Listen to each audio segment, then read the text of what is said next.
ముందుగా మన తండ్రి అయిన దేవునికి ప్రభు అయిన యేసుక్రీస్తు ద్వారా వేవేల కృతజ్ఞతాస్తుతులు చెల్లిస్తూ దేవుని ఎంతగానో ప్రేమిస్తూ ఈ యొక్క మార్నింగ్ ప్రేయర్ ద్వారా లేఖనం ఏమి చెప్పుచున్నది అని ఆలోచించి అనేక మందిని ఆలోచింప చేయడానికి చేరువచ్చినటువంటి మీ అందరికీ కూడా ప్రభు అయిన యేసుక్రీస్తు నామములో వందనములు తెలియజేస్తున్నాం.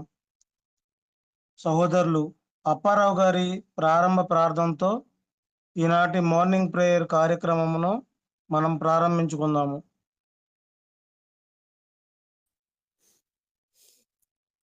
తండ్రి అయిన దేవునికి కృతజ్ఞతలు. చేరువచ్చిన మీ అందరికీ కూడా యేసుక్రీస్తు ప్రభు నామంలో ఈ ఉదయకాలం ముందు వందనములు శుభములు తెలియపరుచుకుంటున్నామండి. ప్రార్థన చేసుకొని మన యొక్క కార్యక్రమాన్ని ప్రారంభించుకుందాం. సర్వోన్నతుడవు, మహోన్నతుడవు, మహాగణుడవు, పరిశుద్ధుడు అయిన మా తండ్రి, మీ ఘనమైన అతి పరిశుద్ధమైన విలువైన బహుశ్రేష్టమైన మీ నామమునకు స్తుతులు స్తుతులు స్తోత్రములు స్తోత్రములు కృతజ్ఞతాస్తుతులు చెల్లించుకుంటున్నాం తండ్రి.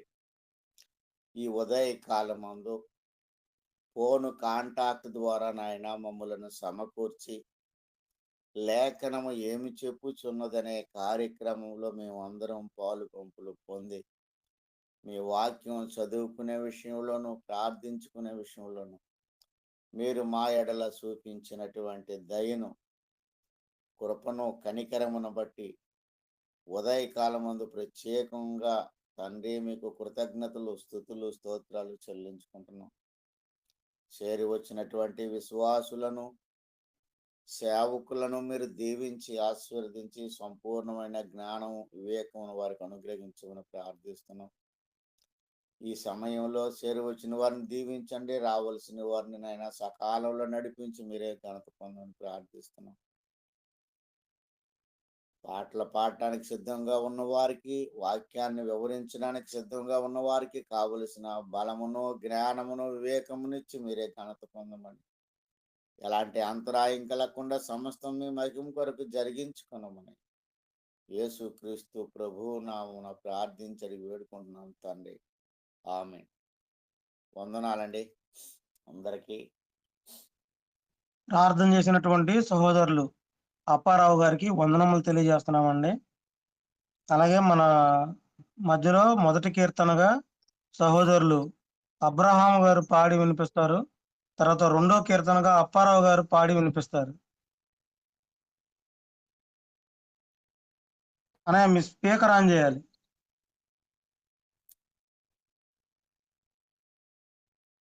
రవిబాబు ఎవరు? నేనా? కాదన్నయ్య, ఇక్కడ ఇంకొక అన్నయ్య ఉన్నారు అబ్రహాం గారు అని.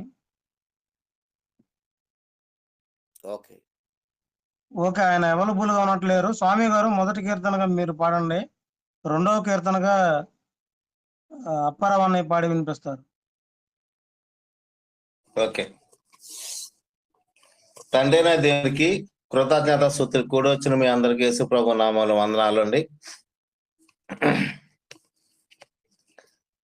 ఎందుకో నన్నింతగా నీవు ప్రేమించితివో దేవా, అందుకో నా దీన స్తుతి పాత్ర. హల్లెలూయా యేసు ప్రభు, హల్లెలూయా యేసు ప్రభు. నా పాపము బాప నరరూపివైనావు, నా శాపము బాప నలిగి వ్రేలాడితివి. నాకు చాలిన దేవుడవు నీవే, నా స్థానములో నీవే. నాకు చాలిన దేవుడవు నీవే, నా స్థానములో నీవే. ఎందుకో నన్నింతగా నీవు ప్రేమించితివో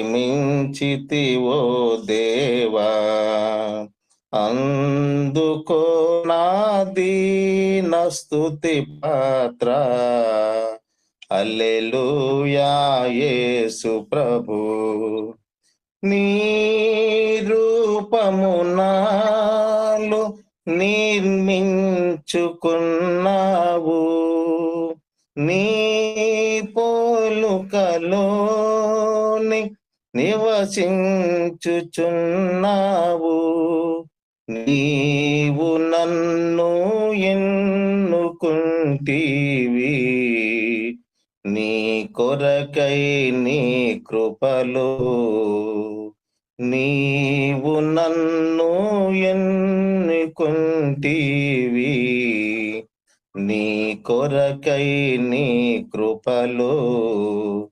ఎందుకో నన్నింతగా నీవు ప్రేమించితివో దేవా. అందుకో నా దీన స్తుతి పాత్ర. హల్లెలూయా యేసు ప్రభు. హల్లెలూయా యేసు ప్రభు. నా శ్రమలు సహించి నా ఆశ్రయమైనావు, నా వ్యధలు భరించి నన్నందుకున్నావు. నా శ్రమలు సహించి నా ఆశ్రయమైనావు, నా వ్యధలు భరించి నన్నందుకున్నావు. నన్ను నీలో చూచుకున్నావు, నన్ను దాచియున్నావు. నన్ను నీలో చూచుకున్నావు, నన్ను దాచియున్నావు. ఎందుకో నన్నింతగా నీవు ప్రేమించితివో దేవా. అందుకో నా దీన స్తుతి పాత్ర. హల్లెలూయా యేసు ప్రభు. హల్లెలూయా యేసు ప్రభు. నీ సన్నిధి నాలో, నా సర్వము నీలో, నీ సంపద నాలో, నా సర్వసము నీలో. నీవు నేను ఏకమగు వరకు నన్ను విడవనంటివే. నీవు నేను ఏకమగు వరకు నన్ను విడవనంటివే. ఎందుకో నన్నింతగా నీవు ప్రేమించితివో దేవా. అందుకో నా దీన స్తుతి పాత్ర. హల్లెలూయా యేసు ప్రభు. హల్లెలూయా యేసు ప్రభు. మనవుల ముందే నీ మనసులో నెరవేరే, నా మనుగడ ముందే నీ గ్రంథంబుల నుండి ఏమి అద్భుత ప్రేమ సంకల్పం నేనేము చెల్లింతున్. ఏమి అద్భుత ప్రేమ సంకల్పం నేనేమి చెల్లింతున్. ఎందుకో నన్నింతగా నీవు ప్రేమించితివో దేవా. అందుకో నా దీన స్తుతి పాత్ర. హల్లెలూయా యేసు ప్రభు, హల్లెలూయా యేసు ప్రభు. వందనాలండి.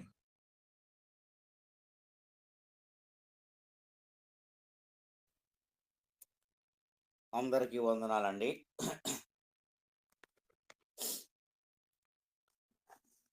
ఎవరు సమీపించలేని తేజస్సులో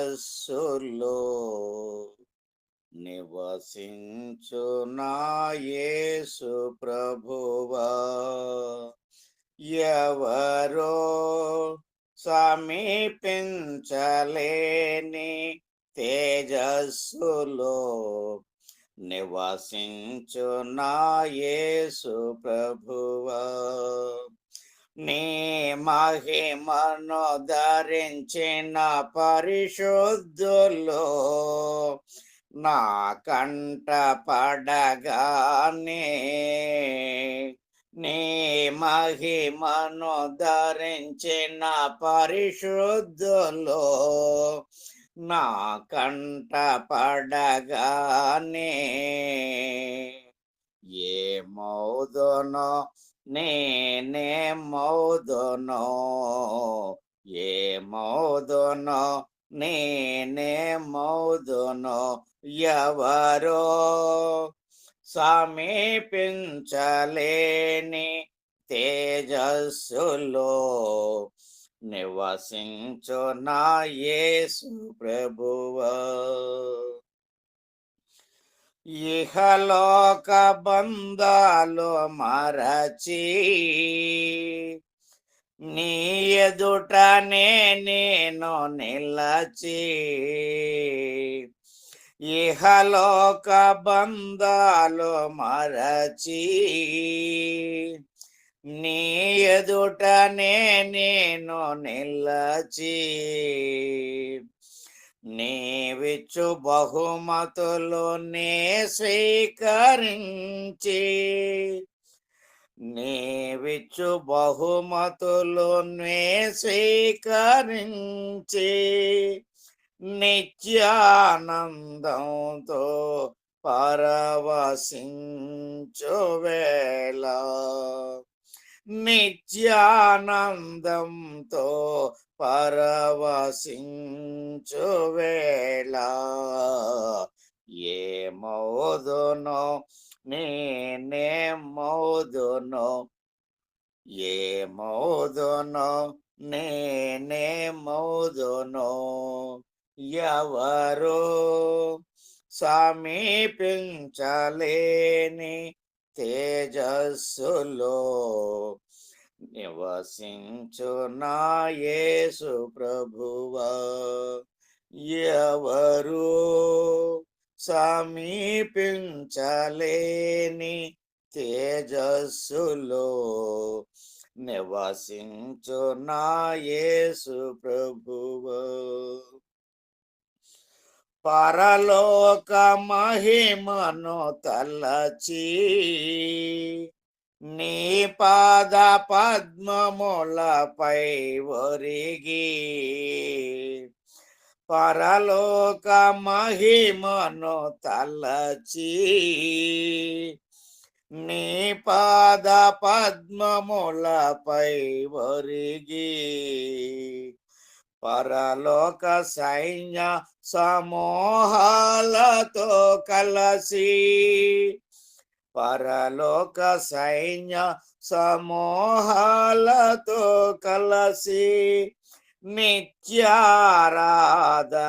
నే చేయు ప్రశాంత వేళ, నిత్యారాధన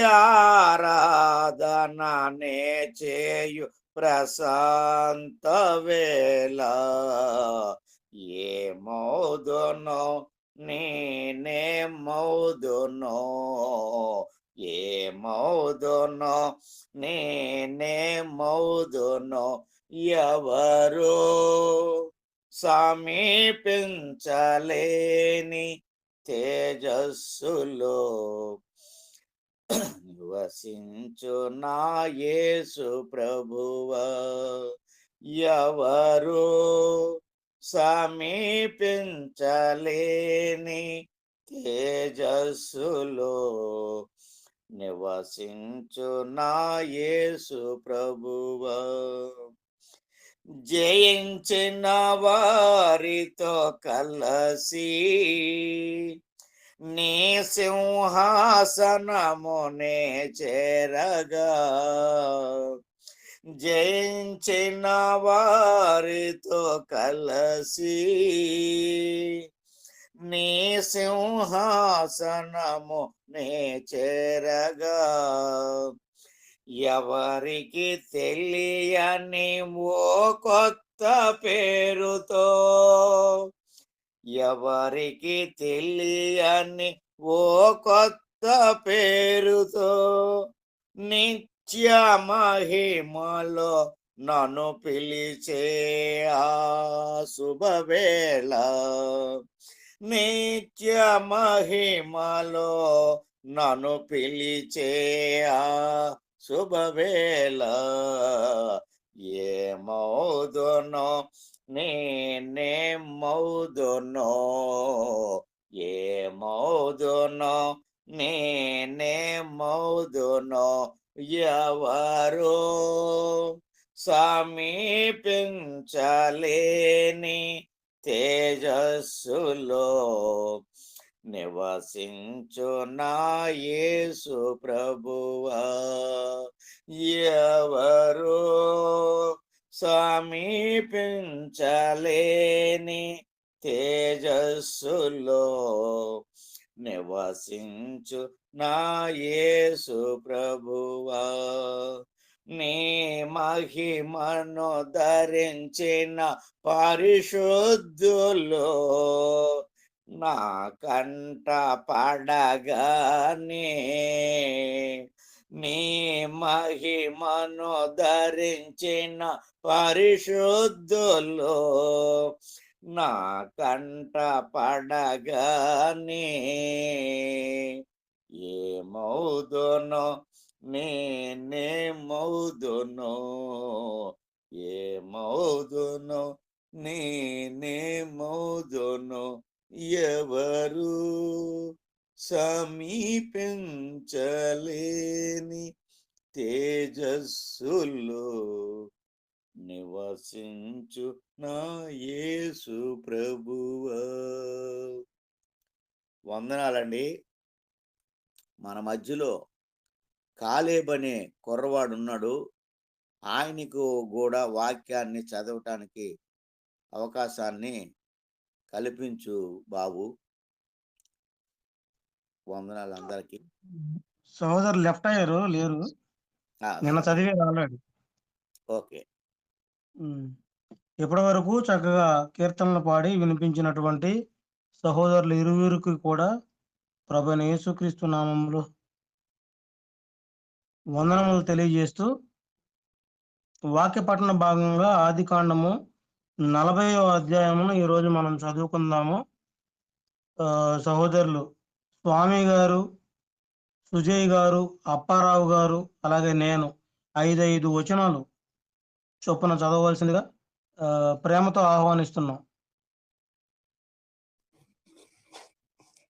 అటు పిమ్మట ఐగుప్తు రాజు యొక్క పానదాయకుడును భిక్షకారుడును తమ ప్రభువైన ఐగుప్తు రాజు ఎడల తప్పు చేసిరి కనుక ఫరో పానదాయకుల అధిపతియు భిక్షకారుల అధిపతినైన తన 2 ఉద్యోగస్తుల మీద కోపపడి వారిని చెరసాలలో నుండుటకై రాజు సంరక్షక సేనాధిపతికి అప్పగించును. అది యోసేపు బంధింపబడిన స్థలము. 5 అన్నారు, 3 చదవ, మిగతా చదవండి మీరు. 23 అధ్యాయులు అయ్యి.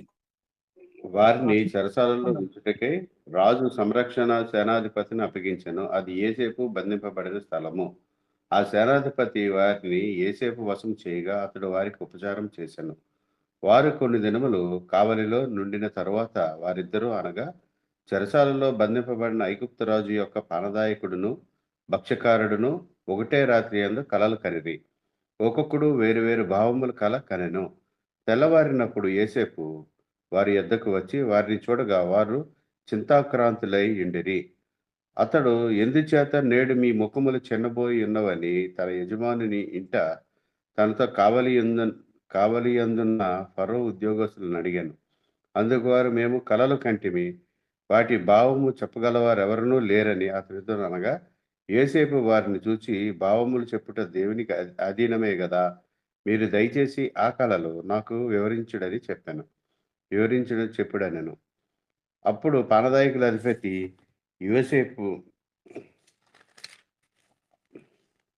యోసేపును చూచి, నా కలలో ఒక ద్రాక్షవల్లి నా ఎదుట ఉండెను. ఆ ద్రాక్షవల్లికి 3 తీగలు ఉండెను. అది చిగురించినట్టు ఉండెను. దాని పువ్వులు వికసించెను.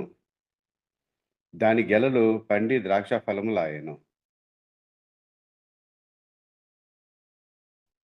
అపారం అన్నయ్య.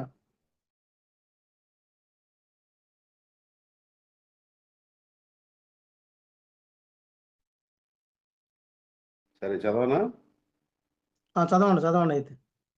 మరియు ఫరో గిన్నె నా చేతిలో ఉండెను. ఆ ద్రాక్ష ఫలములు నేను పట్టుకొని ఫరో గిన్నెలో వాటిని పిండి ఆ గిన్నె ఫరో చేతికి ఇచ్చితినని తన కలలో అతనితో వివరించి చెప్పాను.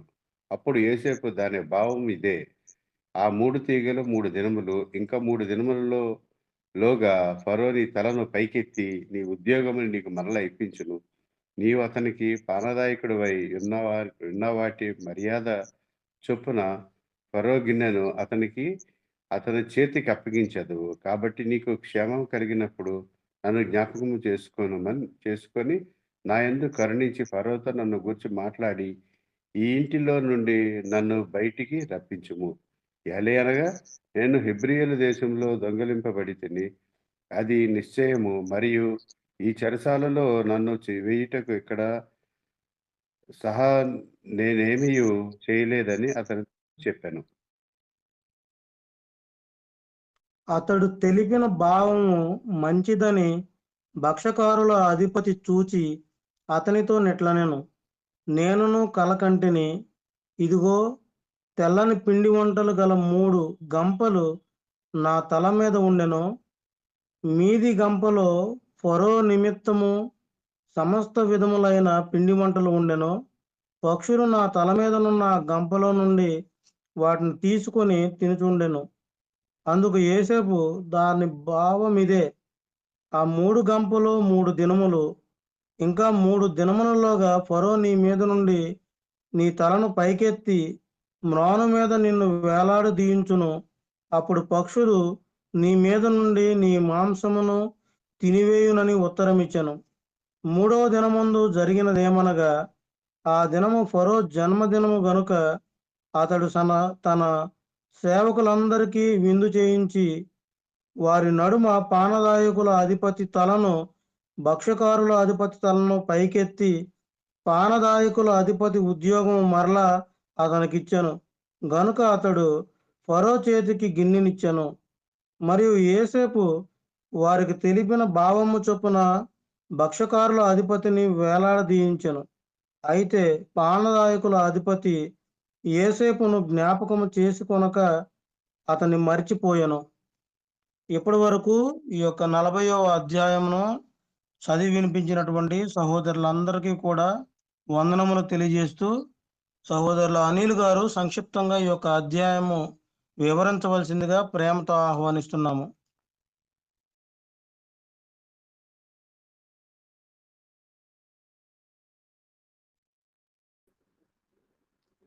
తండ్రి అయిన దేవునికి కృతజ్ఞతాస్తుతులు. కూడి ఉన్న సహోదరులు అందరికీ కూడా మన ప్రభువును రక్షకుడు నాయన యేసుక్రీస్తు నామమున వందనాలు తెలియజేసుకొని ఉన్నాను. మరి సమయము 5:24 అయింది. మరి కొద్ది నిమిషాలు దేవుని వాక్యాన్ని మనం ధ్యానిద్దాం. అయితే ప్రియులారా, ఈరోజు మనము ఆదికాండము 40వ అధ్యాయాన్ని చదువుకుంటూ మనం ముందుకు వెళదాం. ఈ ఆదికాండము 40వ అధ్యాయాన్ని మనం పరిశీలన చేస్తూ ఉన్నప్పుడు ఇప్పుడు వయసు మనం పరిశీలన చేస్తే ఇక్కడ యోసేపు గురించి చెప్పబడుతుంది.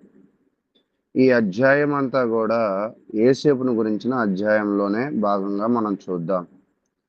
ఇప్పుడు ఇంచుమించుగా యోసేపు వయసు ఎంత అంటే 29-30 సంవత్సరాల మధ్య కాలం. అంటే 29-30 సంవత్సరాల మధ్య కాలంలో ఈయన చేయని తప్పుకి ఈరోజు ఆయన చెరసాలలో బాధపడుతూ ఉన్నాడు. అయితే మనకు కూడా ఒకవేళ చేయని తప్పుకి మనల్ని ఎవరైనా ఏమైనా అంటే, ఒకవేళ చేయని విషయాల కోసం మనల్ని ఎవరైనా దూషిస్తే ఖచ్చితంగా మనం ఏం చేస్తామంటే చాలా కోప్పడిపోతూ ఉంటాం. నేనేం చేశానని నన్ను ఇలా ఇబ్బంది పెడుతున్నారని. మీరు కొంతమందిని పరిశీలన చేయండి, చేయని తప్పుకి ఎవరైనా ఏమైనా అన్నా కూడా ఒక్కోసారి మోయలేని బాధలు భారాలు కూడా మనం చాలా మంది నిరాశపడిపోతారు.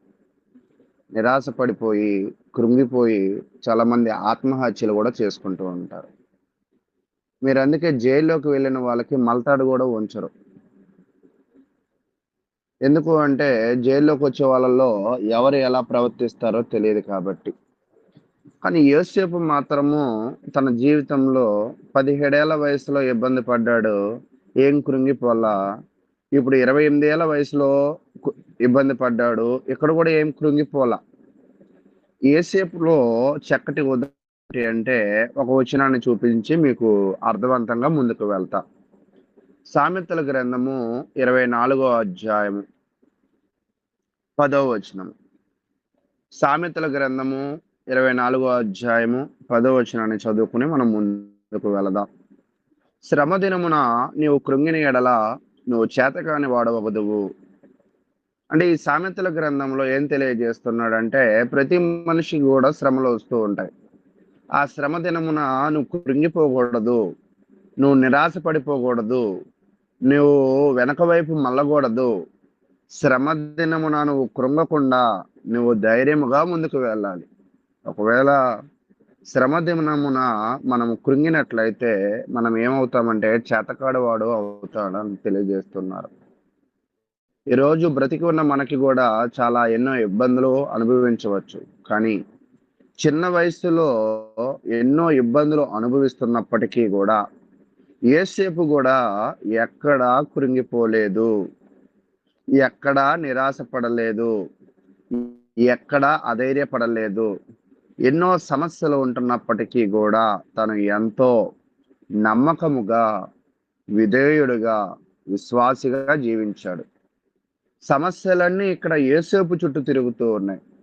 కానీ లోకంలో మనం ఏం చేస్తామంటే సమస్యలన్నీ మన చుట్టూ తిప్పుకుంటూ, మన తల మీద వేసుకుంటూ, దేవునికి దూరం అయిపోతూ, వ్యసనాలకు దగ్గరైపోతూ, మనసు బాలేదు, నేను చనిపోతాను, నేను ఇంక నేను మీతో పని చేయలేను అనే అభిప్రాయాలు కలుగుతూ ఉంటాయి.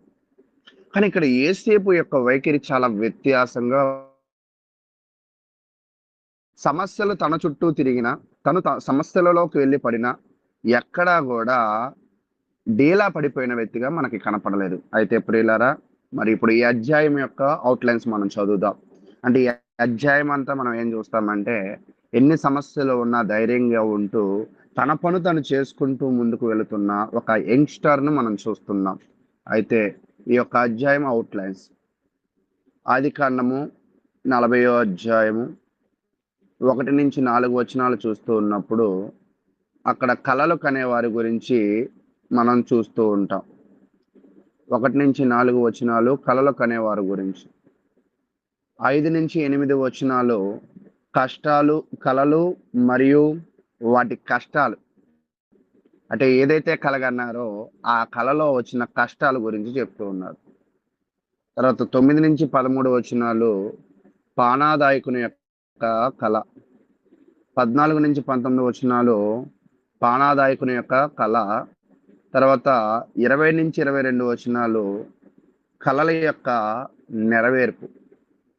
23వ వచనము పానాదాయకుడు కృతజ్ఞత లేకుండా ఉండడము అనే దానిని మనం చూస్తూ ఉన్నాం. అయితే ప్రియులారా, ఇక్కడ మనం పరిశీలన చేస్తూ ఉన్నప్పుడు చూడండి, ఆదికాండము 40 అధ్యాయము 1వ వచనాన్ని మనం పరిశీలన చేద్దాం. అటు పిమ్మట ఐగుప్తు రాజు యొక్క పానదాయకుడును భక్ష్యకారుడును తమ ప్రభువైన ఐగుప్తు రాజు ఎడల తప్పు చేసిరి. వాస్తవానికి ఏం తప్పు చేశారనేది ఇక్కడ తెలియజేయలేదు. రాజుకి ఒకవేళ రాజుని అగౌరవంగా చూసినా, రాజు చెప్పిన పని చేయకపోయినా, రాజు మాటకి ఎదిరించినా, ఎలాంటి పొరపాటైనా రాజు కోపం వస్తే అతని కింద ఉన్న వారిని జైలులో పెట్టే అవకాశము రాజుకి ఉంది. ఇక్కడ తప్పేంటో మనకు తెలియదు, కానీ రాజు దగ్గర పనిచేసే ఒక ఇద్దరు మాత్రం ఇప్పుడు ఏమైపోయారంటే జైల్లో పడిపోయారు. నిజంగా ఒక్కోసారి మనం కూడా అనుకోని పరిస్థితుల్లో చిక్కుకుంటూ ఉంటాం. అయితే మనం ఏమనుకుంటామంటే 4 విధాలుగా నన్ను నలుగురు సాధిస్తూ ఉన్నారు, భలే కష్టం వచ్చి నా భుజాల మీద పడిందే అని తల కొట్టుకుంటూ ఉంటాం. కానీ భక్తుల ఆలోచనలు ఎలాగ ఉంటాయో పరిశీలన చేద్దాం. 1 పేతురు రాసిన పత్రిక 1వ అధ్యాయం 1 పేతురు రాసిన పత్రిక 1వ అధ్యాయము 6వ వచనాన్ని మనం పరిశీలన చేద్దాం. ఇందువలన మీరు మిక్కిలి ఆనందించుచున్నారు గాని అవసరమును బట్టి నానా విధములైన శోధనల చేత ప్రస్తుతం ఉన్న కొంచెము కాలము మీకు దుఃఖము కలుగుచూ ఉన్నది. ఈ అధ్యాయంలో ఇప్పటిదాకా మనం ఎవరిని చూసామంటే బాధ చూసాం. ఏసేపే కాదు, ఇప్పుడు ఎవరు కూడా ఉన్నారంట ఏసేపుతో పాటు? పానాదాయకుడు ఉన్నాడు, భక్ష్యకారుడు కూడా ఉన్నారు. అవును, మన జీవితంలో వీళ్ళకే కాదు అందరికీ బాధలు వస్తూ ఉంటాయి. ఏదో బాధలన్నీ మనకే వచ్చినట్లుగా, ఎవరికి బాధ లేనట్టుగా ఫీల్ అవుతూ ఉంటాం. కానీ దేవుడు ఏం చెప్తున్నాడంటే ప్రతి ఒక్కరి జీవితంలో కూడా కొంచెం కాలము దుఃఖము కలుగుతుంది. అవును, ప్రసంగి గ్రంథంలో కూడా ఏం చెప్తాడంటే దేవుడు సుఖ దుఃఖములను జతపరిచాడు. కేవలం కుదరదు, జీవితాంతం బాధపడతానన్నా కూడా కుదరదు. అయితే ఈ కొంచెము కాలము దుఃఖము ఏమిస్తుంది అంటే 7వ వచనం, 1 పేతురు రాసిన పత్రిక 1వ అధ్యాయం 7వ వచనం, నశించిపోవు సువర్ణము అగ్ని పరీక్ష వలన శుద్ధపరచబడుచున్నది కదా, దానికంటే అమూల్యమైన మీ విశ్వాసము ఈ శోధనల చేత పరీక్షకు నిలిచినదై యేసు క్రీస్తు ప్రత్యక్షమైనప్పుడు మీకు మెప్పును మహిమయు ఘనతయు కలుగుటకు కారణమగును. అంటే ఇక్కడ మనం అర్థం చేసుకోవాల్సిన విషయం ఏంటంటే మన జీవితం చాలా ఆనందంగా ఉంది, అవసరాన్ని బట్టి మన జీవితంలోకి శోధనలు వచ్చాయి, అవసరాన్ని బట్టి మన జీవితంలోకి దుఃఖం వచ్చింది. ఈ శోధన, ఈ దుఃఖము కొంచెం కాలమే ఉంటుంది, అది ఎక్కువ కాలం ఉండదు. అయితే ఈ కొంచెం కాలం మనం ఏం చేయాలంటే చాలా విశ్వాసంగా ఉండాలి. సువర్ణము ఎలాగా అగ్ని చేత శోధింపబడినప్పటికీ కూడా తన్ని తాను మెరుగుపరుచుకుంటుందో, సమస్యలలో కూడా మనకి ఇబ్బంది వచ్చినప్పుడు ఆ సమస్యల చేత మనల్ని మనము, మన విశ్వాసమును మనము మెరుగుపరుచుకోవాలి. అలా మెరుగుపరుచుకున్న ప్రతి ఒక్క వ్యక్తి జీవితంలో ఏం కలుగుతుంది అంటే మరి మహిమ కలుగుతుంది, ఘనత కలుగుటకు కారణం అవుతుంది అని తెలియజేస్తున్నాడు. అయితే ప్రియులారా, ఇప్పుడు ఈ 40 అధ్యాయంలో బాధపడుతున్న వాళ్ళు ఎవరు, దుఃఖపడుతున్న వాళ్ళు ఎవరు, ఇబ్బంది పడుతున్న వారు ఎవరు అనేది మనం చూస్తూ ఉన్నప్పుడు అక్కడ చూడండి 5వ వచనం, ఆదికాండము 40వ అధ్యాయము 5వ వచనం, వారిద్దరూ అనగా చెరసాలలో బంధింపబడిన ఐగుప్తు రాజు యొక్క పానాదాయకుడును భక్ష్యకారుడును ఒకటే రాత్రి యందు కలలు గనిరి, ఒక్కొక్కడు వేరు వేరు భావాల కలలు కనెను. అంటే ఈ అధ్యాయములో ఎంతమంది పాత్ర మనం చూస్తామంటే ఐగుప్తు రాజు దగ్గర పనిచేసిన ఇద్దరు, అతనితో పాటు ఎవరుంటారంటే యోసేపు, వీళ్ళ ముగ్గురు ఉంటారు. వీళ్ళ ముగ్గురులో రాజు కింద పనిచేసే ఇద్దరికి కూడా ఒకే రాత్రి ఏమొచ్చిందంటే కలలు వచ్చాయి. ఈ కలలు వచ్చినప్పుడు కొంతమంది నిద్రలో మాట్లాడుతూ ఉంటారు, నిద్రలో నవ్వుతూ ఉంటారు, నిద్రలోనే ఏడుస్తూ ఉంటారు. కానీ ఇప్పుడు వీళ్ళకి వచ్చిన కళ వీళ్ళని ఏం చేసిందంటే చాలా బాధ పెట్టింది. చాలా చింతాక్రాంతులైపోయారు. చాలా ఆందోళన పడిపోయారు. వీళ్ళ ఆందోళన చూసి యోసేపు, ఏంటి మీరు ఎందుకు ఆందోళన పడుతున్నారు? మీ ముఖము ఎందుకు విచారణగా ఉంది? మీరు దేని చేత మీరు ఇలా ఇబ్బంది పడుతూ ఉన్నారు అని అడిగి తరువాత అక్కడ, అయ్యా మాకు ఒక కళ వచ్చింది. ఆ కళ చూస్తున్నప్పుడు మాకు చాలా భయం వేస్తుంది, లేదా మాకు చాలా బాధేస్తుంది అని ఆలోచన చేస్తున్నారు. అయితే ఇక్కడ ఒక చిన్న విషయాన్ని మీకు నేర్పించి నేను ముందుకు వెళ్తా. ఆ జైల్లో ముగ్గురు కూడా బాధపడుతూ ఉన్న వాళ్ళే. కానీ యోసేపు మనసుని ఇక్కడ అండర్లైన్ చేయండి. తను ఎంతో బాధలలో ఉన్నా కూడా ఎదుటివాడి బాధలను అర్థం చేసుకుని అతనిని ఆదరించి అతనిని ఓదార్చి తన బాధలలో నుంచి బయటికి లాగే పని యోసేపు చేస్తూ ఉన్నాడు. నిజంగా క్రైస్తవులమైన మనము కూడా యోసేపు దగ్గర నేర్చుకోవాల్సిన సమస్యలు తల మీద వేసుకునే వాళ్ళని చూస్తున్నాం. కానీ ఇక్కడ యోసేపు వేరే వాళ్ళ సమస్యలను కూడా తీర్చే మార్గాన్ని చూస్తున్నాడు. వేరే వాళ్ళ మీద సమస్యలు వేయట్లేదు, వేరే సమస్యలు తన తలకు చుట్టుకోవట్లేదు. కానీ యోసేపు వేరే వారి సమస్యలను, వేరే వారి బాధలను కూడా ఆయన వివరించే పని, దానిని తీసివేసే పని చేస్తూ ఉన్నాడు. అయితే యోసేపు వారిద్దరి కళల్లో ఉన్న భావాలను వివరించాడు. వివరించి ఏమంటున్నాడంటే 13వ వచనం 12 నుంచి మనం చదువుదాం. అప్పుడు యోసేపు, అయ్యా మీకు ఒక కళ వచ్చింది కదా, దాన్ని నాకు వివరించారు కదా, దాని భావం ఏంటంటే, నీ కళలో 3 తీగలు చూసావు కదా, ఆ 3 తీగలు 3 దినాలు, అంటే 3 దినాలలోపు మనకు ఒక రిజల్ట్ వచ్చింది. ఎందుకంటే మీరు జైల్లో వేయబడ్డారు కదా, జైల్లో నుంచి మీరు విడిపింపబడడానికి ఆ 3 రోజుల తర్వాత మీరు విడిపింపబడతారు. విడిపింపబడి మీరు గతంలో ఏ పనైతే చేసేవాళ్ళో, మీరు పానాదాయకులు కదా, కాబట్టి మరలా మీ ఉద్యోగం మీకు ఇప్పింపబడిద్ది. మరలా మీరు రాజు దగ్గరికి వెళ్ళి మీ పని మీరు చేసుకుంటారు. కాబట్టి 3 రోజుల తర్వాత నువ్వు ఏ సమస్య చేత కృంగిపోతున్నావో, ఏ కళ చేత చింతపడుతున్నావో ఇంకా నీకు చింతపడాల్సిన అవసరమే లేదు, నువ్వు బాధపడాల్సిన అవసరమే లేదు.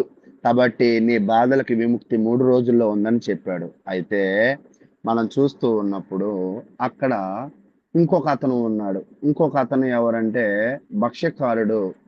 అయితే భక్ష్యకారుడికి కూడా ఒక కళ వచ్చింది. ఆ భక్ష్యకారుడికి వచ్చిన కళను బట్టి ఆ కళను కూడా ఆయన వివరిస్తూ ఉన్నాడు. 18వ వచనం.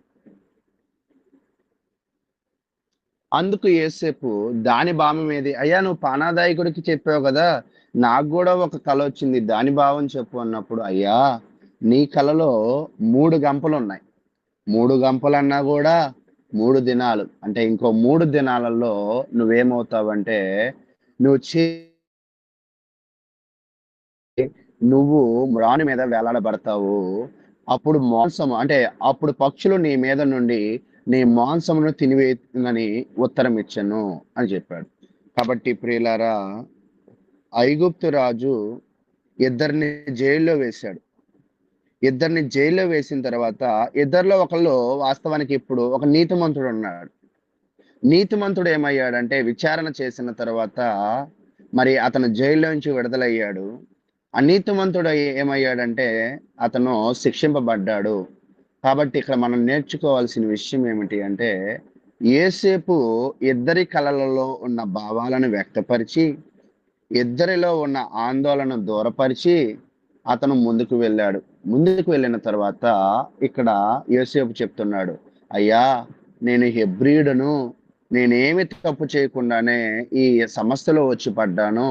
కాబట్టి ఒకవేళ మీరు నన్ను జ్ఞాపకం చేసుకోండి అని చెప్పాడు. అయితే వీళ్ళిద్దరిలో ఒకళ్ళు ఏమయ్యారంటే, భక్ష్యకారుడు చనిపోయాడు. పానాదాయకుడు ఏమయ్యాడంటే తిరిగి మరలా ఫరో దగ్గరికి ఉద్యోగంలోకి వెళ్ళాడు. కానీ అతనిని మర్చిపోయాడు. నిజంగా యోసేపు జీవితాన్ని చూడండి. యోసేపు తన జీవితంలో అన్నదమ్ములు సహాయంగా లేరు. పోతీఫర్ ఇంట్లో 11 సంవత్సరాలు పనిచేసినప్పటికీ కూడా పోతీఫర్ తనని అర్థం చేసుకోలే. తర్వాత పానాదాయకుడు తనకి సహాయం చేసినా కూడా వారికి అతను ఉపయోగపడాల. యోసేపుకి అతను ఉపయోగపడాల. తన జీవితంలో చాలా పాత్రలు వస్తున్నాయి కానీ ఎవ్వరు అతనికి సహాయపడట్లేదు, ఎవ్వరు అతనికి ఉపయోగపడట్లేదు. అయినప్పటికీ కూడా యోసేపు ఎక్కడ ఆయన కృంగిపోల. ఆయన కృంగిపోకుండా చూడండి, ఈ వచనాన్ని చూపించి ఇంక ఈ వాక్యాన్ని ముగిస్తాను. హెబ్రీలు రాసిన పత్రిక 12వ అధ్యాయం. హెబ్రీలు రాసిన పత్రిక 12వ అధ్యాయం 3వ వచనం. మీరు అలసట పడకయు మీ ప్రాణములు విసుకకయు ఉండునట్లు పాపాత్ములు తనకు వ్యతిరేకముగా చేసిన తిరస్కారమంతయు ఓర్చుకుని ఆయనను తలుచుకొనుడి. అన్నదమ్ముల విషయంలో తప్పు జరిగిన, పోతీఫర్ భార్య విషయంలో తప్పు జరిగిన, చెరసాలలో సహాయం చేసి కూడా మరి కృతజ్ఞత లేని వాడిగా పానాదాయకుడు ఉన్నప్పటికీ కూడా ఆయన కృంగిపోలేదు. ఆయన ఏం చేశాడంటే ఓర్చుకున్నాడు. క్రైస్తవ జనాంగమా, మనము కూడా మన జీవితంలో ఎన్నో సమస్యలను ఎదుర్కోవాల్సిన పరిస్థితి. సమస్య వచ్చింది కాబట్టి ఇంక ఈ సమస్యలోనే చనిపోతాము, ఈ సమస్యలో ఉండిపోతామని అనుకోవద్దు. ఓర్పుతో కలిగి ఉండండి. మరి ఓర్పు కలిగి ఉన్నప్పుడు పానాదాయకుడు జైల్లో నుంచి విడుదల చేయబడ్డాడు. అయితే తప్పు చేసిన వ్యక్తి శిక్షింపబడ్డాడు. మీ జీవితంలో నీతిగా బ్రతకడానికి ప్రయత్నం చేయండి. ఎటువంటి సమస్యలు వచ్చినా మిమ్మల్ని దేవుడే బయట వేస్తాడు. యోసేపులాగా ఓర్పు కలిగి ఉండండి. దేవుడు మిమ్మల్ని, మీ కుటుంబాలను దీవించేవాడిగా ఉంటాడని తెలియజేస్తూ, నాకు ఇచ్చిన ఈ కొద్దిపాటి సమయంలో మరి ఈ విషయాలను మీకు తెలియజేసే గొప్ప అవకాశాన్ని దేవుడు నాకు అనుగ్రహించాడు. కాబట్టి వినిన మీ అందరికీ కూడా ప్రభువును రక్షకుడినైన యేసుక్రీస్తు నామమున వందనాలు తెలియజేస్తూ ఉన్నాం. ఇప్పటి వరకు చక్కగా 40వ అధ్యాయమును వివరించినటువంటి సహోదరులు అనిల్ గారికి వందనములు తెలియజేస్తూ, సహోదరులు దేవకరణ గారి మెసేజ్ విషయమై ప్రార్థన చేయవలసిందిగా అప్పారావు గారిని కోరుకుంటున్నాము.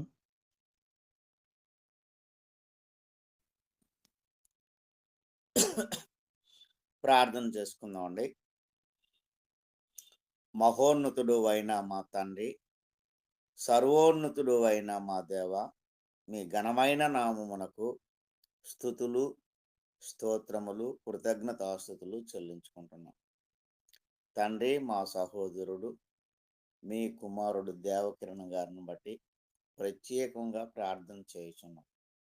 వారు మాకు ఇప్పుడు నాయన బోధించడానికి సిద్ధపడుతుండగా సమస్తమైనటువంటి మంచి జ్ఞానమును, వివేకమును ఇచ్చి చక్కని ఉచ్చారణ ప్రసాదించి అర్థవంతంగా నాయన మాకు అర్థమయ్యే రీతిలో వాక్యాన్ని బోధించటానికి నీ కుమారునికి కావలసిన మంచి సామర్థ్యం అనుగ్రహించి మీరే ఘనత పొందమని ప్రార్థన చేయుచున్నాం. వారిని, వారి కుటుంబాన్ని దీవించండి. వారికి సంపూర్ణమైన మంచి ఆయురారోగ్యములను ప్రసాదించి ఇంకా అనేకులకు నాయన ఇలాగ బోధించడానికి మీ కుమారునికి మీ యొక్క సహాయమును అందించి మీరే ఘనత పొందమని ప్రార్థిస్తున్నాం. ఇంతవరకు మాకు బోధించిన నాయన మీ కుమారుడు, సహోదరుడు, సేవకుడు అనిల్ బట్టి ప్రత్యేకంగా మీ సన్నిధిలో కృతజ్ఞత చెల్లిస్తున్నాం. యవ్వన కాలమందునైనా మీ కాడి మోయటానికి వచ్చిన నీ కుమారుని బహుగా దీవించి ఆశీర్వదించు. భార్యని, పిల్లలను, తల్లిదండ్రులను సంపూర్ణమైన ఆరోగ్యంతో అభివృద్ధి పరిచి మీరే ఘనత పొందమని యేసుక్రీస్తు ప్రభువు నామమున ప్రార్థిస్తున్నాం తండ్రి. ఆమేన్. వందనాలండి.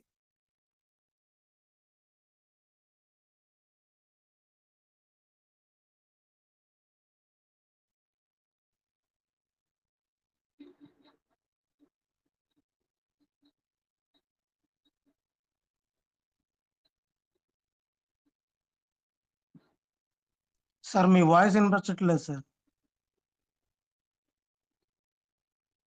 మహోన్నతుడును మహాపరిశుద్ధుడైన మన తండ్రైన దేవునికి నా కృతజ్ఞతాస్తుతులు చెల్లిస్తూ ఉన్నాను. అలాగే ఈ గ్రూపులో చేరి వాక్యం వింటున్న ప్రతి ఒక్కరికి కూడా నా హృదయపూర్వకమైన వందనములు తెలియజేస్తూ ఉన్నాను. దేవుని యొక్క మహాకృపను బట్టి గడిచిన దినమున దేవత్వమును గూర్చిన కొన్ని విషయములను పాత నిబంధన నుండి అలాగే క్రొత్త నిబంధన నుండి మనము నేర్చుకున్నాం. అలాగే ఈరోజు మనము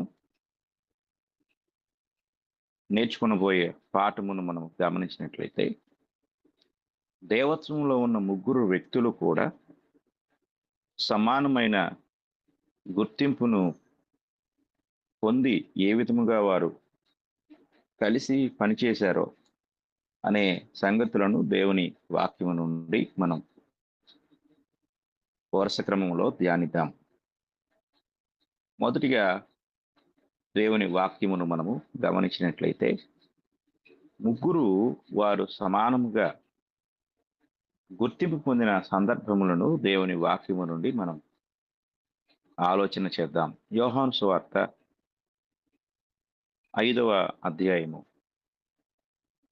క్రొత్త నిబంధనలో యోహాను సువార్త 5వ అధ్యాయము 26వ వచనము మనము చదువుకుందాం.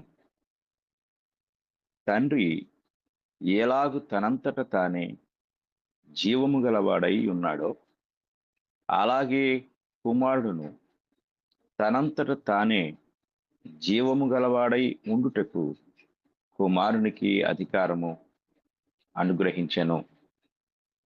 మరియు ఆయన మనుష్య కుమారుడు గనుక తీర్పు తీర్చుటకు తండ్రి అధికారము అనుగ్రహించెను. ఆ తర్వాత 32వ వచనాన్ని కూడా మనం చదువుకుందాం. 32వ వచనంలో, నన్ను గూర్చి సాక్ష్యమిచ్చు వేరొకడు కలడు, ఆయన నన్ను గూర్చి ఇచ్చు సాక్ష్యము సత్యమని ఎరుగుదును. ఈ 26వ వచనంలో వారిద్దరూ కూడా వేరు వ్యక్తులుగా ఉన్నట్లుగా ఇక్కడ మనం చూస్తూ ఉన్నాం. తండ్రి అలాగే కుమారుడు. తండ్రి తనంతట తానే జీవం కలిగి ఉన్నాడు, అలాగే కుమారుడు కూడా తనంతట తానే జీవము గలవాడై ఉన్నాడు.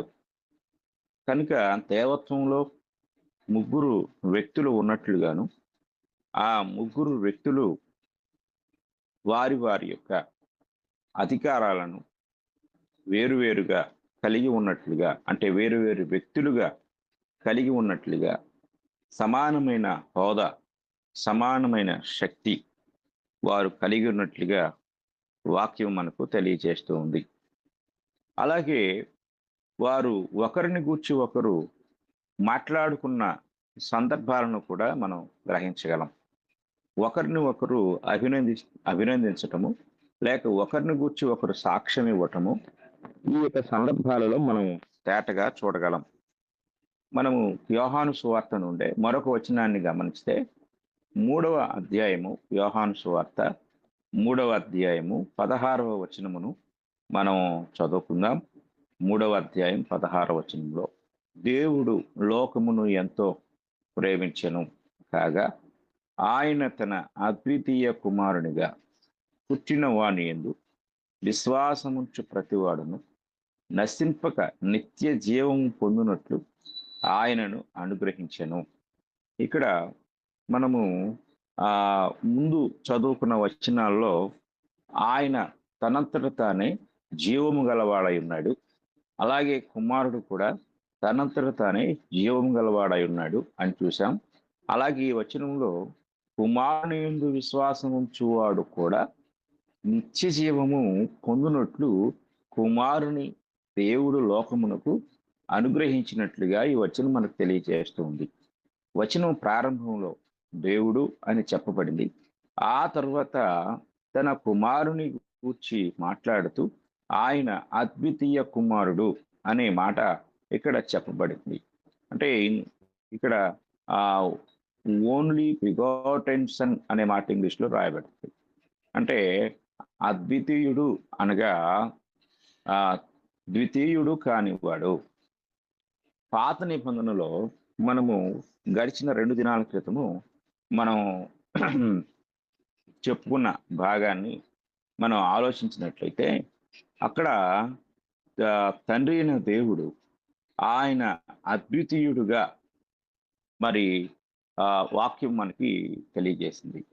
అద్వితీయుడిగా ఆయనను గురించి చెప్పబడిన సందర్భాన్ని ద్వితీయోపదేశ కాండము 6వ అధ్యాయము 4వ వచనంలో మనము చదువుకున్నట్లయితే, ఇశ్రాయేలు వినుము, మన దేవుడైన యెహోవా అద్వితీయుడగు యెహోవా అని ఇక్కడ మనం చూస్తే, యోహాను సువార్త 3వ అధ్యాయము 16వ వచనంలో అద్వితీయ కుమారుడుగా క్రీస్తు ప్రభు వారిని మనం చూస్తూ ఉన్నాం. అంటే తండ్రి అద్వితీయుడు, ఆ విధముగానే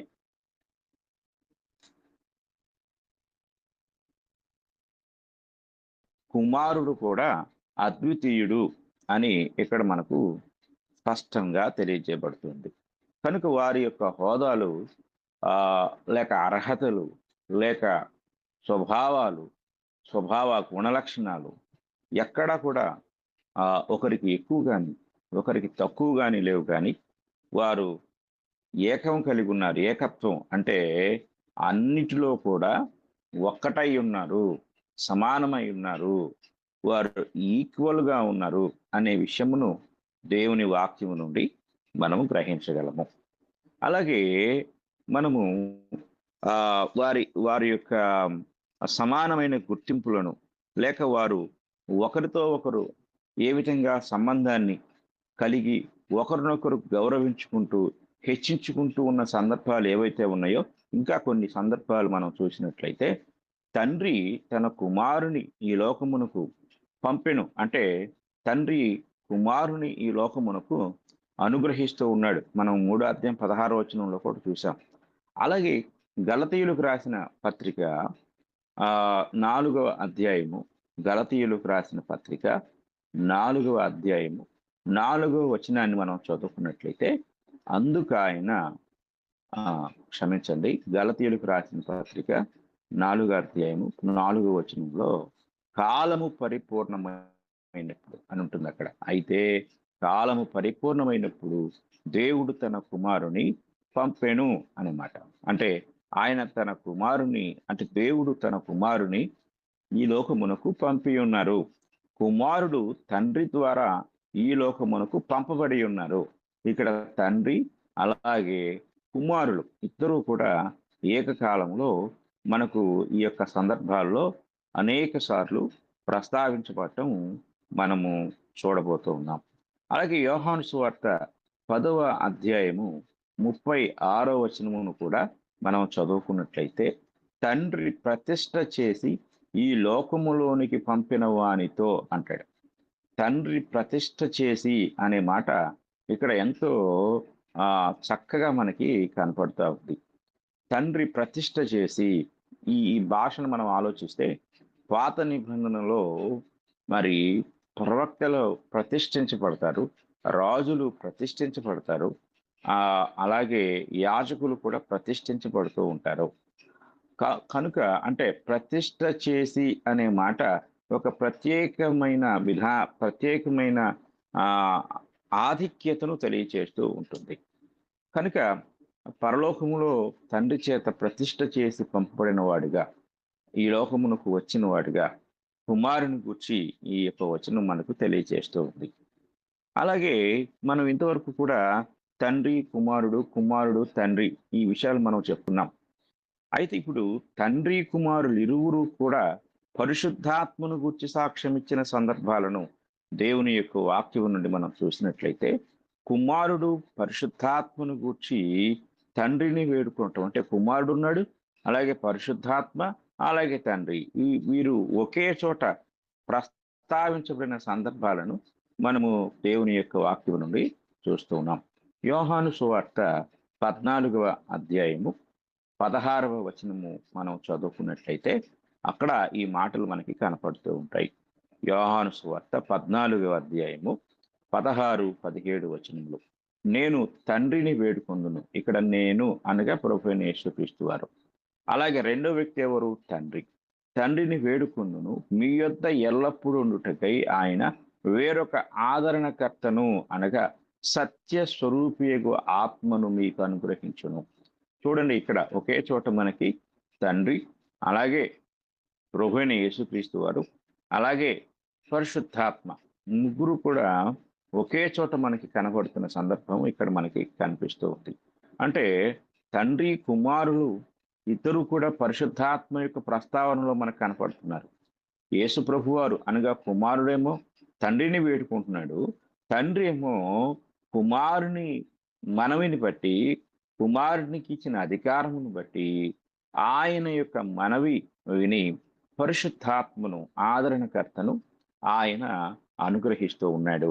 అంటే తండ్రి కుమారుల మధ్య ఉన్న ఆ యొక్క సమానమైన సంబంధము ఇక్కడ మనకి తెలియచేస్తూనే ఆ వేరొక ఆదరణకర్త పరిశుద్ధాత్మ ఈ లోకమునకు ఎలాగూ పంపబడ్డాడో అనే విషయం కూడా మనకు ఈ సందర్భంలో తెలియచేపడతా ఉంది.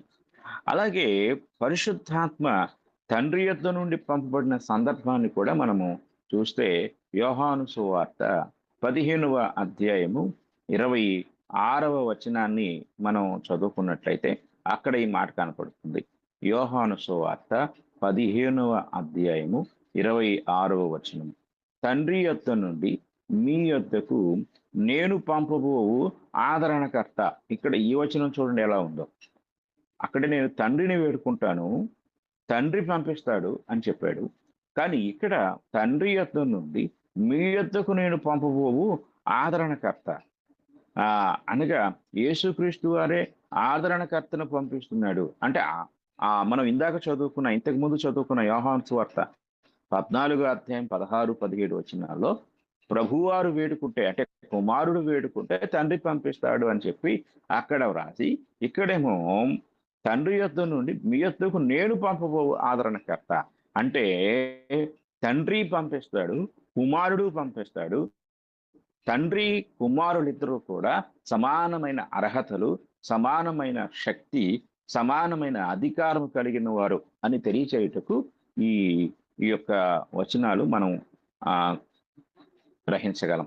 తండ్రి యొద్ద నుండి బయలుదేరు సత్య స్వరూపి అయిన ఆత్మ వచ్చినప్పుడు, అంటే ఒక వచనంలో అంటే తండ్రి పంపినట్లుగా, రెండవ వచనంలో కుమారుడు పంపినట్లుగా మనం ఇక్కడ చూస్తున్నాం. అంటే ఇది ఏం తెలియజేస్తుంది అంటే వ్యత్యాసాన్ని కాదు, కానీ తండ్రి ఎలాంటి అధికారం కలిగి ఉన్నాడో కుమారుడు కూడా అదే అధికారం కలిగి ఉన్నాడు. కొంతమంది తండ్రి సుపీరియర్, అంటే ఆయన గొప్పవాడు లేక ఉన్నతమైన వాడు, కొంచెం కుమారుడు తక్కువవాడు.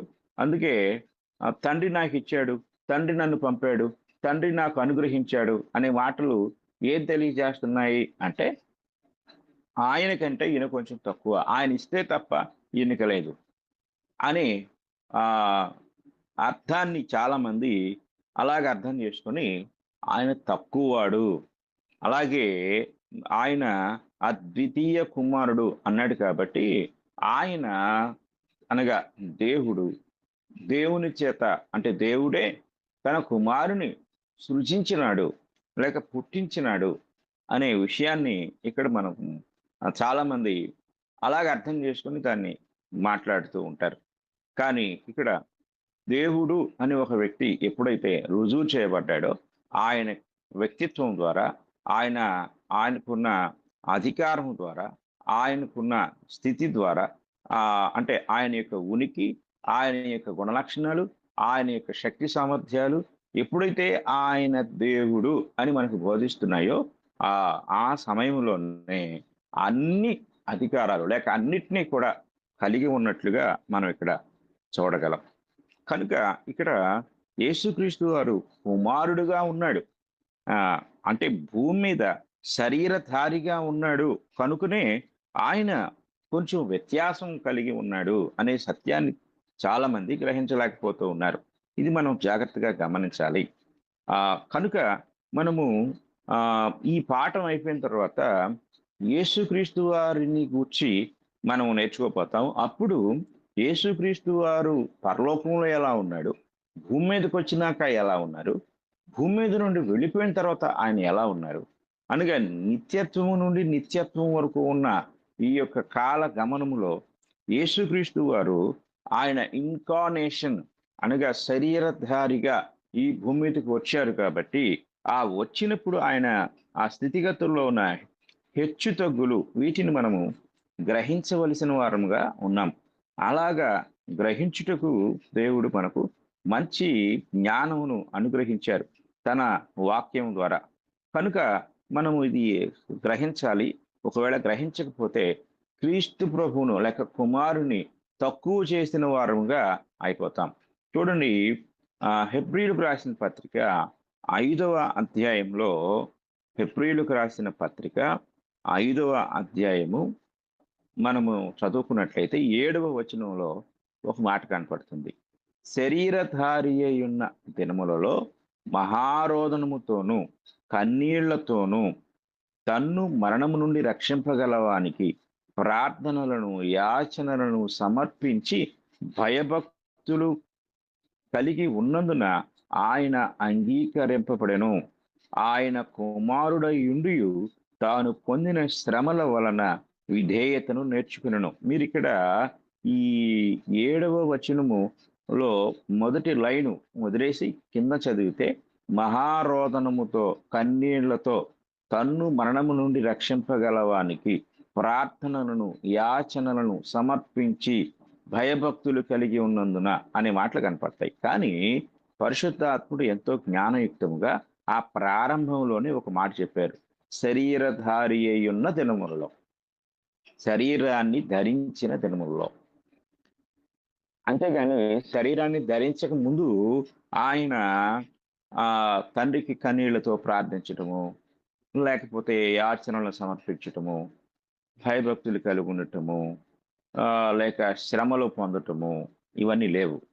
ఈ వ్యత్యాసాన్ని అనగా అందుకే పరిశుద్ధాత్ముడు ఎంతో జ్ఞానయుక్తంగా శరీరధారి అయ్యున్న దినములలో అని రాశారు. కనుక ఏ కాలంలో క్రీస్తు ప్రభు వారు ఏ స్థితిలో ఉన్నారో అనే వ్యత్యాసమును కూడా మనము గ్రహించవలసిన వారమై ఉన్నాము. ఆ విధముగా గ్రహించకపోతే వారిని అర్థం చేసుకునటంలో మనము పొరపాటు పడిపోతామన్న సంగతిని మనము గ్రహించవలసిందిగా మీకు తెలియచేస్తూ ఉన్నాను. అలాగే మనము ఈ మరొక విషయాన్ని గమనించితే, వారు ముగ్గురు సమానులై ఉన్నారు అనే సంగతిని దేవుని యొక్క వాక్యం నుండి మనం చూడగలం. వారి ముగ్గురు సమానులుగా ఉన్నారనే సంగతులు మనం ఆలోచించినట్లయితే, తండ్రి మాత్రమే దేవుడై ఉండలేదు, కానీ తండ్రి, కుమారుడు, పరిశుద్ధాత్మ దేవుడై ఉన్నారు. కుమారుడు మాత్రమే దేవుడై ఉండలేదు, కానీ తండ్రి, కుమారుడు, పరిశుద్ధాత్మ దేవుడై ఉన్నారు. అలాగే మూడవది, పరిశుద్ధాత్మ మాత్రమే దేవుడై ఉండలేదు, కానీ తండ్రి, కుమారుడు, పరిశుద్ధాత్మ దేవుడై ఉన్నారు. కనుక ఈ ముగ్గురులో ఒకరు మాత్రమే దేవుడు, మిగిలిన వాడు దేవుడు కాదు, దైవత్వ లక్షణాలు కలిగిన వారు కాదు అనే విషయాన్ని మనం గ్రహించాలి. తండ్రి దేవుడై ఉన్నాడు, కుమారుడు దేవుడై ఉన్నాడు, పరిశుద్ధాత్మ దేవుడై ఉన్నాడు. దేవుడు అనే ఈ యొక్క బహుళ వచనంలో లేక బహుళత్వము కలిగిన ఈ యొక్క మాటలో ఆ ప్లూరల్ నౌన్నది, అందులోనే వారు ముగ్గురు ఏకమై ఉన్నారు అనే విషయాన్ని మనము గ్రహించవలసిన వారమై ఉన్నాం. కనుక దీన్ని మనుషులు విడదీస్తూ ఉన్నారు. కొందరేమో తండ్రిని మాత్రమే దేవునిగా, ఆయనే ఘనత, మహిమ, ఆరాధన తగినవాడు, మిగతా వారు అది అలాగ లేరు అనే చాలా మంది అనుకుంటూ ఉంటున్నారు. ఇది మనం జాగ్రత్తగా గమనించాలి. కొందరు ఏమని బోధిస్తున్నారంటే, యేసుక్రీస్తుకు కూడా దేవుడు ఉన్నాడు, అంటే యేసుక్రీస్తు దేవుడు అయితే ఆయనకు దేవుడు ఎలా అవుతాడు అని మాట్లాడటం నేను విన్నాను. కానీ తండ్రి దేవా నీ సింహాసనము నిరంతరము నిలుచును అనే మాట కుమారుని గురించి మాట్లాడాడు. అంటే తండ్రికి కూడా ఎవరున్నారు? దేవుడు ఉన్నాడు. కుమారునికి దేవుడు ఉన్నాడు, ఆయన తండ్రి అయితే, తండ్రికి కూడా దేవుడు ఉన్నాడు, ఆయన కుమారుడు. అంటే వీళ్ళిద్దరూ కూడా దేవా దేవాన్ని సంబోధించడంలో ఏం తెలియజేస్తున్నారు అంటే, మేము సమానులము, మేము ఒకరికంటే ఒకరం తక్కువ వారం కాదు అనే విషయాన్ని దేవుని గ్రంథం నుండి స్పష్టపరుస్తూ ఉంటే, మనమేమో ఈయన మాత్రమే, తండ్రి మాత్రమే దేవుడని, కొందరు ఆయన దేవునిగా సెపరేట్ చేసుకున్నారు. కొంతమంది క్రీస్తు ప్రభువు మాత్రమే దేవుడు అని చెప్పేసి ఆయన కొంతమంది సెపరేట్ చేసుకున్నారు. కాదు కాదు, క్రైస్తవ యుగంలో వారిద్దరితో సంబంధం లేదు. ప్రస్తుత కాలం పరిశుద్ధాత్ముడే మనకు సమస్తానికి మూలం కాబట్టి పరిశుద్ధాత్ముడే దేవుడు అని కొందరు పరిశుద్ధాత్ముని సపరేట్ చేస్తున్నారు. కనుక క్రైస్తవులు ఈ విధంగా ముగ్గురిని కూడా పంచుకుని ముగ్గురిని వారు వేరు చేసేశారు. కానీ బైబిల్ మనకి ఏం తెలియజేస్తా ఉందంటే వారు మన నిన్న పాఠంలో చెప్పాను నేను, వారి యొక్క ఐక్యత, వారు ఏ విధంగా ఏకత్వం కలిగి ఉన్నారో, విడదీయరానంత సంబంధం కలిగి ఉన్నారో మనం చూసాం. అలాగే మనం గమనించినట్లయితే దేవుని యొక్క స్వయంభువత్వం అనగా దేవుడు అనగానే ఆయన స్వయంభవుడై ఉన్నాడు. చాలా మంది నోట నేను విన్న మాట, తండ్రి స్వయంభవుడు కానీ కుమారుడు స్వయంభవుడు కాదు. తండ్రి దేవుడు కుమారుణ్ణి సృష్టించాడు కాబట్టి కుమారుడు స్వయంభవుడు కాదు అని చాలా మంది అభిప్రాయం కలిగి ఉన్నారు. కానీ అసలు దేవుడు అని నువ్వు ఎవరిని ఒప్పుకుంటున్నావో ఆ వ్యక్తికి ఉండవలసిన ఒక లక్షణమే సెల్ఫ్ ఎక్సిస్టెన్స్, స్వయం ఉనికి లేక స్వయంభువత్వము. స్వయంభవుడు స్వయంగా ఉనికి కలిగి ఉన్నవాడు. అలాగ స్వయంగా ఉనికి కలిగి లేని మనము దేవుడని పిలవటానికి అర్హుడు కాదు. కొంతమంది యేసుక్రీస్తును దేవుడు, ఆయన దైవత్వం కలిగిన వాడు అని ఒప్పుకుంటూనే ఇంకొక మాట ఏమంటున్నారంటే ఆయన స్వయంభవుడు కాదు అంటున్నారు. కనుక ఆయన దేవుడు అని ఒప్పుకుంటూ మరలా అదే నోటితో స్వయంభవుడు కాదు అని ఎలా మనం చెప్పగలము? కనుక దేవుడు అంటేనే స్వయంభవుడు, ఆయన సెల్ఫ్ ఎక్సిస్టెన్స్ అయి ఉన్నాడు అనే సంగతిని మనము చాలా జాగ్రత్తగా గమనించవలసిన వారమై ఉన్నాం. ఆయన యొక్క స్వయంభువత్వమును మనము తెలుసుకున్నట్టుకు కొలస్సీయులకు రాసిన పత్రిక చదువుకున్నట్లయితే 1వ అధ్యాయము 16-17 వచనాలు ఈ విధంగా మనకు తెలియజేస్తూ ఉన్నాయి. కొలస్సీయులకు రాసిన పత్రిక 1వ అధ్యాయము 15 కూడా చదువుతున్నాం. 15-16 వచనాలు. ఆయన అదృశ్య దేవుని స్వరూపి అయి, యేసుక్రీస్తు వారు. ఎందుకంటే 14 వచనంలో ఆ కుమారుని యందు అని చెప్తూ, ఆ కుమారుని యందు మనకు విమోచనము అనగా పాప క్షమాపణ కలుగుతున్నది. ఆయన అనగా ఆ కుమారుడు అదృశ్య దేవుని స్వరూపి అయి సర్వ సృష్టికి ఆది సంభూతుడై ఉన్నాడు. ఎలయనగా ఆకాశమందున్నవి, భూమి అందున్నవి, దృశ్యమైనవి గాని అదృశ్యమైనవి గాని, అవి సింహాసనములైనను ప్రభుత్వములైనను ప్రధానులైనను అధికారములైనను సర్వమును ఆయన యందు సృజింపబడెను. సర్వమును ఆయన ద్వారాను ఆయనను బట్టి సృజింపబడెను. ఆయన అన్నిటికంటే ముందుగా ఉన్నవాడు, ఆయనే సమస్తమునకు ఆధారభూతుడు. ఎంత చక్కని మాటలు ఇక్కడ మనకు కనపడుతున్నాయి, మనం గమనించాలి. కనుక మనం ఆలోచించినట్లయితే ఆయనే సమస్తమునకు ఆధారభూతుడు, ఆయన అన్నిటికంటే ముందుగా ఉన్నవాడు. ఈ మాటను మనం యోహాను సువార్తలో చూస్తే, యోహాను సువార్తలో మరి అక్కడ చక్కని మాట మనకి కనపడుతుంటుంది. యోహాను సువార్త 1వ అధ్యాయము మనం చదువుకున్నప్పుడు 3వ వచనం ఇలా చెప్తుంది, కలిగి ఉన్నది ఏదియు ఆయన లేకుండా కలుగలేదు. కొలస్సీ పత్రికలో వివరణ మనకి ఇవ్వబడింది. కొలస్సీ పత్రిక వివరణ ఏమిటి అంటే, ఆకాశం ముందున్నవి, భూమి అందున్నవి, దృశ్యమైనవి గాని అదృశ్యమైనవి గాని, అవి సింహాసనములైనను ప్రభుత్వములైనను ప్రధానులైనను అధికారములైనను సర్వమును ఆయన యందు అనగా కుమారుని యందు. చూడండి, ఆ కుమారుడు ఇక్కడ సృష్టికర్తగాను సర్వానికి ఆధారభూతుడుగాను మనకు దేవుని వాక్యము స్పష్టపరుస్తూ ఉంది. కనుక దేవుడు ఆయనకున్న ఒక లక్షణమే స్వయంభవుడు, అనగా సెల్ఫ్ ఎక్సిస్టెన్స్, స్వయం ఉనికి కలిగి ఉన్నవాడు, స్వయంభూత్వము కలిగి ఉన్నాడు. ఆ స్వయంభూత్వము మనకు కుమారునిలో పరిశుద్ధాత్మ దేవుడు ఈ యొక్క వాక్యాన్ని రాయించడం ద్వారా మనకు తెలియజేస్తూ ఉన్నాడు. అలాగే ఇంకొక మాట మనము గమనించినట్లయితే ఆయన అనంతుడై ఉన్నాడు. ద ఇన్ఫినిటీ ఆఫ్ గాడ్ అనే ఈ యొక్క మాట మనం ఆలోచించినట్లయితే దేవుడు అనంతుడు అంటే అంతము లేనివాడు, మితి లేక పరిమితి లేనివాడు, హద్దు లేనివాడు అనేది మనము ఆయన స్వభావం నుండి నేర్చుకోగలం. పాత నిబంధన గ్రంథానికి మనం వెళ్ళినట్లయితే కీర్తనల గ్రంథం నుండి ఒక వచనాన్ని మనం చదువుకుందాం.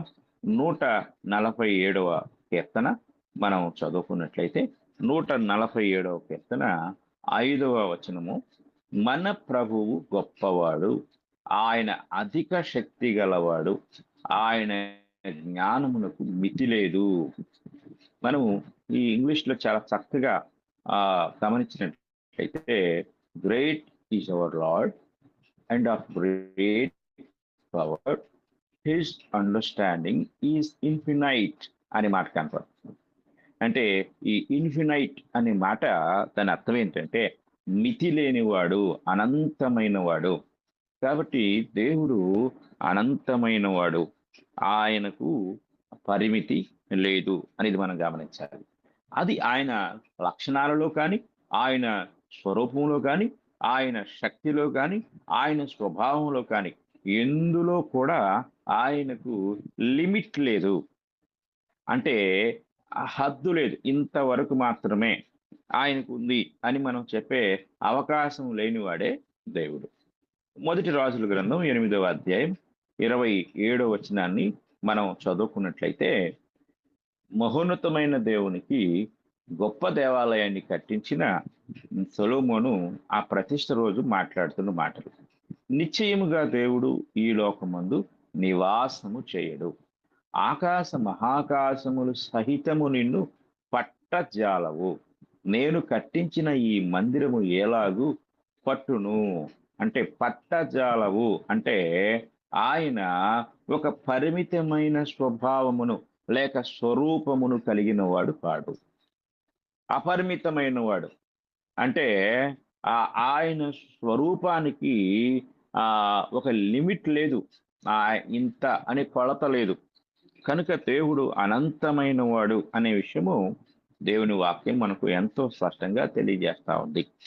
అలాగే కీర్తన గ్రంథము నుండి మరొక వచనాన్ని మనం చూసినట్లయితే అక్కడ 113వ కీర్తన మనకు ఒక విషయాన్ని తెలియజేస్తూ ఉంది. 113వ కీర్తనలో మనము 5, 6 వచనాలు చదువుకుందాం. 113వ కీర్తన 5, 6 వచనాలు. ఉన్నతమందు ఆసీనుడై ఉన్న మన దేవుడైన యెహోవాను పోలియున్నవాడెవడు, ఆయన భూమి ఆకాశములను వంగి చూడననుగ్రహించుచున్నాడు. ఇక్కడ చూడండి, ఆయన ఇంగ్లీష్లో ఆన్ హై అనే మాట కనపడుతుంది. అంటే ఉన్నతమైన వాడు. ఎంత అంటే ఇది చెప్పలేం, ఎంత ఉన్నతమైన వాడు, ఎంత గొప్పవాడు అనేది మనము ఆయన స్థితిని గురించి చెప్పలేనంత ఉన్నతమైన వాడుగా దేవుని యొక్క వాక్యం మనకు తెలియజేస్తుంది. అలాగే క్రొత్త నిబంధనలో హెబ్రీయులకు రాసిన పత్రికలో పౌలు గారు మనకు ఒక విషయాన్ని తెలియజేస్తూ క్షమించండి, రోమీయులకు రాసిన పత్రిక, హెబ్రీయులకు రాసిన పత్రిక కాదు, రోమీయులకు రాసిన పత్రికలో 11వ అధ్యాయం మనం చూసినట్లయితే 33వ వచనము ఈ విధంగా మనకు తెలియజేస్తుంది.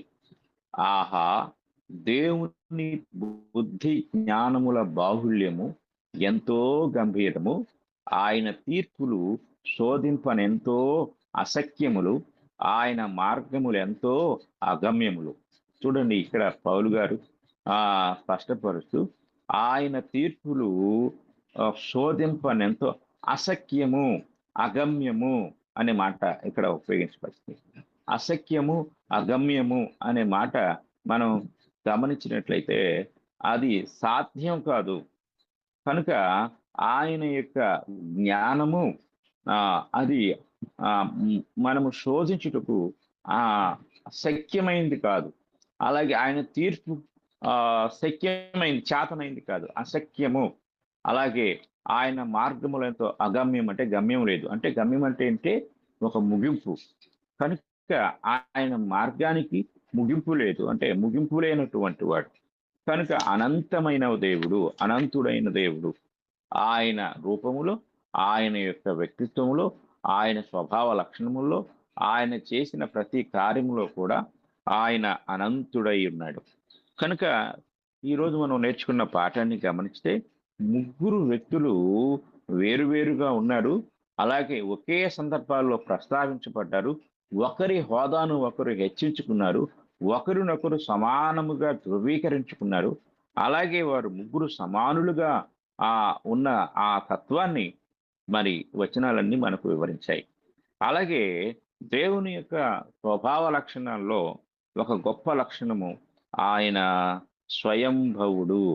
అలాగే ఆయన స్వయం ఉనికిని కలిగి ఉన్నవాడు. అలాగే దేవుడు అనంతుడు, అనంతమైన తత్వాన్ని కలిగి ఉన్నవాడు అనే విషయాన్ని ఈరోజు మనం నేర్చుకున్నాం. కనుక మనము దైవత్వములో ఉన్న ముగ్గురు వ్యక్తులకు కూడా ఈ లక్షణాలన్నీ ఆపాదించబడ్డాయి.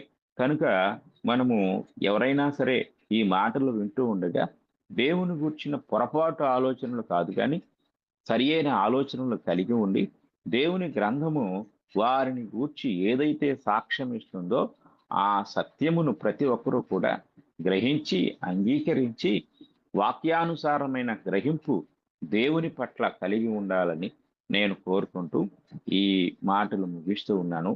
ఇంతవరకు విన్న మీ అందరికీ కూడా నా ప్రత్యేకమైన వందనములు తెలియజేస్తూ ఉన్నాను. ఇప్పటి వరకు చక్కగా దేవుని యొక్క వాక్యమును వినిపించినటువంటి సహోదరులు దేవకరణ గారికి వందనములు తెలియజేస్తూ ముగింపు ప్రార్థన చేయండి సార్, మాట్లాడుకుందాం. మహాపరిశుద్ధుడా, మహోన్నతుడా, మీ ఘనమైన నామములకు స్తుతులు, స్తోత్రములు, కృతజ్ఞతలు చెల్లిస్తున్నాం. మీరు మమ్మను సృజించి ఈ భూమి మీద మీ బిడ్డలుగా జీవించుటకు, మిమ్మల్ని ఆరాధించుటకు మీరు మా పట్ల కోరిక కలిగి ఉన్నారు. కానీ మీ చేత సృజించబడిన మేము మీ శక్తిని, మీ సామర్థ్యమును విమర్శిస్తూ తండ్రి మరి బుద్ధిహీనత, అజ్ఞానం కలిగి ప్రవర్తిస్తూ ఉన్న విధానంలో మేమున్నాము. తండ్రి, ఈరోజు లేక ప్రతిరోజు మేము వింటున్న మాటల ద్వారా మీ దైవత్వము పట్ల స్పష్టమైన అవగాహన, ఆలోచన ప్రతి ఒక్కరికి అనుగ్రహించమని వేడుకుంటున్నాం. మా తండ్రి, మిమ్మల్ని గూర్చిన జ్ఞానమును తండ్రి మాకు తెలియచేయుటకు, మాకు ప్రత్యక్షపరచుటకు మీరు కలిగి ఉన్న మీ ప్రేమను బట్టి, మీ సంకల్పమును బట్టి మీకు స్తోత్రములు. మా తండ్రి, మరి ఈ గ్రూపులో చేరి మీ మాటలు వినుటకు ఈ వేకువ సమయమును ఆతృతతో ఎదురు చూసి తండ్రి మీతో సహవాసం చేసిన ప్రతి బిడ్డను మీరు దీవించి ఆశీర్వదించండి. ప్రతి ఒక్కరిని మీరు దర్శించండి.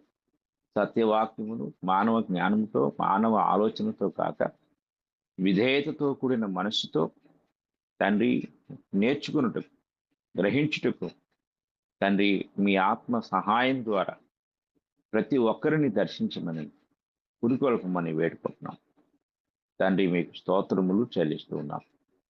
అలాగే మా తండ్రి, మరి ఈ గ్రూపులో ఉన్న మీ బిడ్డల్లో ఎవరైనా బలహీనులుగా ఉన్నట్లయినా, అనారోగ్యంతో ఉన్నట్లయినా వారిని మీరు దర్శించండి.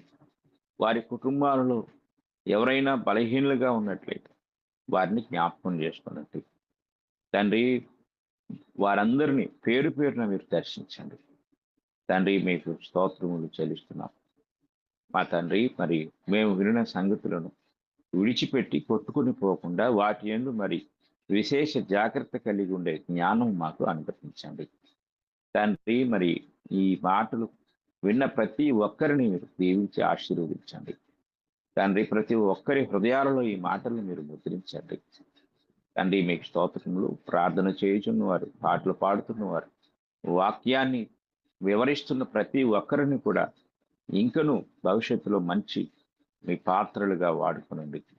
అలాగే మా తండ్రి మరి ఈ గ్రూప్ అంతటినీ కూడా మరి ఉదయం లేచి అందరినీ లేపుతూ పురికొల్పుతూ తండ్రి ఎంతో భారం కలిగి ఆ తర్వాత ఈ ప్రోగ్రాం అంతటినీ కూడా ఎడిటింగ్ చేస్తూ తండ్రి ఎంతో మరి చక్కని ఆ భారాన్ని కలిగిన మీ దాసుని కూడా, మీ దాసుని కుటుంబాన్ని కూడా మీరు దీవించి ఆశీర్వదించి భవిష్యత్తులో మీ చేతిలో బలమైన సాధనముగా వాడుకోనమని వేడుకుంటున్నాం. అలాగే మా తండ్రి మరి భవిష్యత్తులో ప్రారంభించబోతున్న ఆన్లైన్ బైబిల్ ఇన్స్టిట్యూట్ విషయమై వేడుకుంటున్నాము. అది అనేకులకు ఒక ఆశ్రయ దుర్గముగా, జ్ఞాన సాధనముగా, చీకటిలో నుండి వెలుగులోనికి అనేకులను నడిపించే గొప్ప మార్గముగా తండ్రి మీరు అనుగ్రహించి మీ కృపచేత తండ్రి మరి వాడుకున్నామని, దాని కొరకు గ్రూపులో ఉన్న ప్రతి ఒక్కరూ కూడా శక్తి వంచన లేకుండా ప్రయాసపట్టుకు ప్రార్థించుటకు మీ కృపా సహాయం మీరు అనుగ్రహించమని, ఈ కార్యక్రమం అంతటిని ఇలాగా జరిగిస్తూ ఉన్నందుకు మీకే స్తుతులు, స్తోత్రములు, కృతజ్ఞతలు చెల్లిస్తూ ఈ ప్రార్థన మా ప్రభువైన యేసుక్రీస్తు వారి పరిశుద్ధ నామములో అడిగి వేడుకుంటూ ఉన్నాము తండ్రి. ఆమేన్. అందరికీ వందనాలు.